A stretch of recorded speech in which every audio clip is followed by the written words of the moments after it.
Hey guys, today we're gonna make homemade peanut butter pumpkin dog treats. All you need is 3 to 4 ingredients, so let's go ahead and get started. So the first thing you're gonna need is like 2.5 cups of, it calls for whole wheat flour, but I'm using all-purpose flour. It's at least 2 cups. I'm gonna check on the measurements, but we're gonna do 2 cups to start with. Yes, it's 2.5 cups of whole wheat flour, but I'm using all-purpose. And I have a bigger bag than this. This is just, I was planning to make some stuff with this before I went and got a bigger bag at Walmart.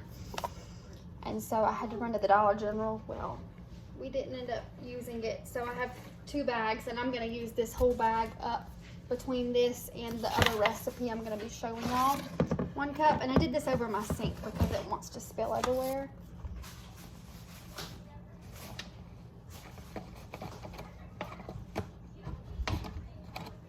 And these are a healthier alternative to like the shelf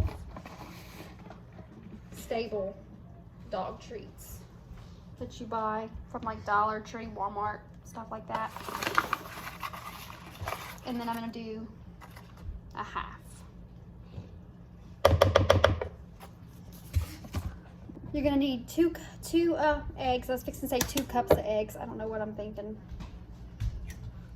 And I'm about to drop another egg on the floor. Now you're gonna need a 1/2 cup of pumpkin. I just used the canned pumpkin. And I'm gonna take my spoon and do like a half in this flour. 1 cup that I used. Let me open this up. So this is just the Great Value 100% pure pumpkin. I bought 2 cans because I might end up doing a double batch. I don't know. These go bad quicker than like shelf stable ones. These last about a week. So like we only have 1 dog. So if I gave him like 3 treats for a week a day, they would be all gone. But I'm not gonna do that because he's already a little overweight from what the vet said. So I'm actually gonna give Nick's mom's dog some of them. So this only used part of this, so I'll end up putting that in the fridge and saving it for later. But you're adding all this in this bowl. So I have the 2 eggs, the 2.5 cups of flour, the 1/2 cup of pumpkin,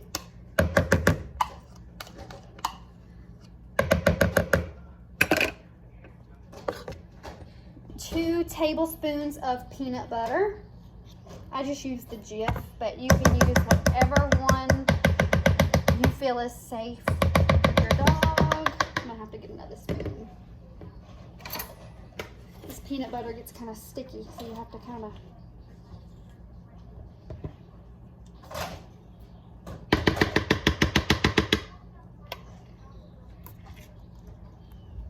I'm gonna do 1 more, and my spoon fell in there, so I'll have to do another one. 2 tablespoons of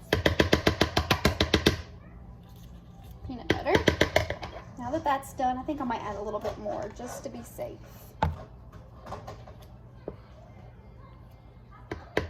Because some of it kind of sticks to the spoon, so. Now we're gonna do a little bit of salt and a little bit of cinnamon. So I've got, you need a half a teaspoon of salt and a 1/2 teaspoon of cinnamon. So I've got a 1/4 right here, so I'm gonna do 2 of each. And then you're gonna mix all of this together, but I'm gonna show you what it looks like before I mix it, and then I'm gonna show you what it looks like after I mix it.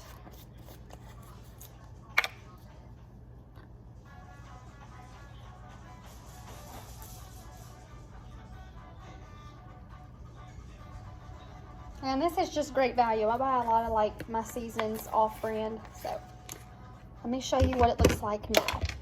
So this is what it looks like before you blend it. And now I'm gonna take a spoon and I'm gonna mix it all together. So just mix all of this together. And I usually actually put these in the boutique, believe it or not. They sell really, really well. I usually do 1 treat for like 99 cents.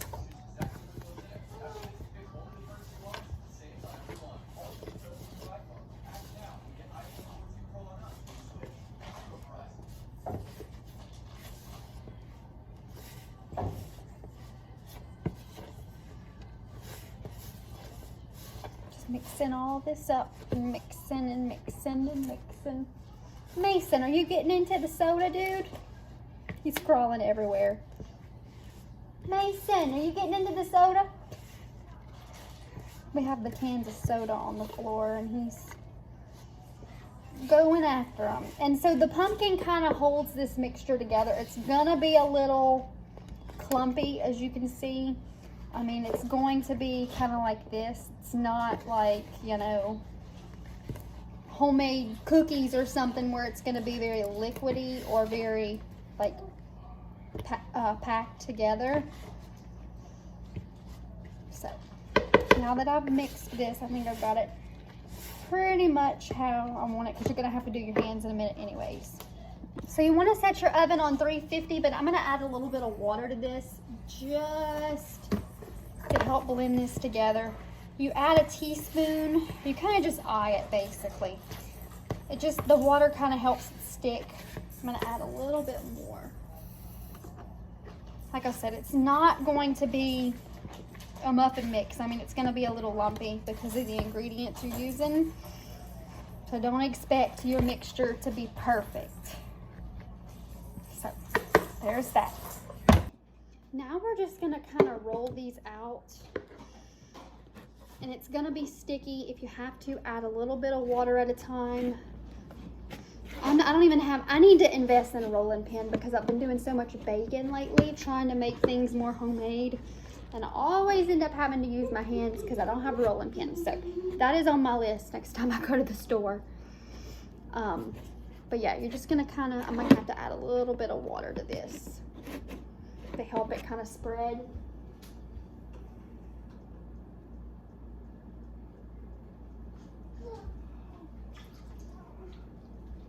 So add a little bit of water to it, and it's making it a little bit more easier to work with.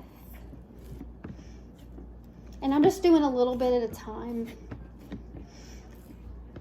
And then what I'm gonna do is I'm gonna take this bottle that we never use, and I'm gonna make it a cookie cutter because I don't want them too big, and just use the end of it to make little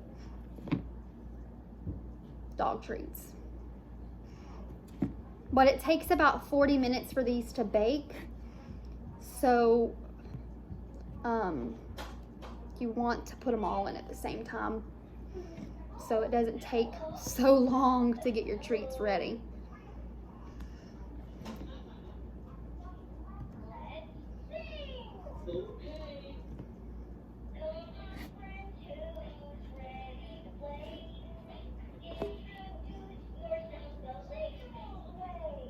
So just cutting these out.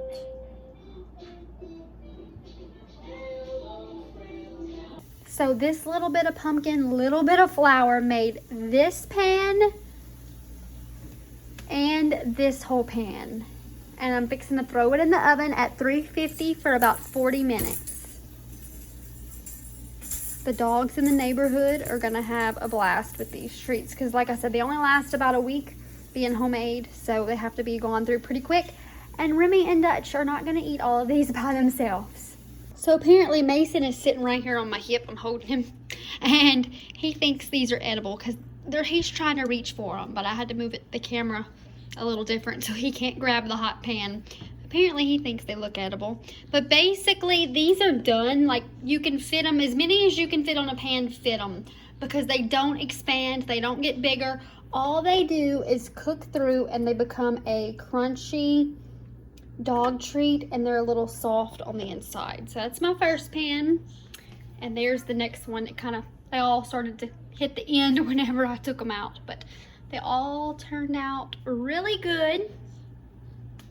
So I hope y'all enjoyed this homemade dog treat recipe, and if you happen to give it a try, let me know what your pups think. Bye.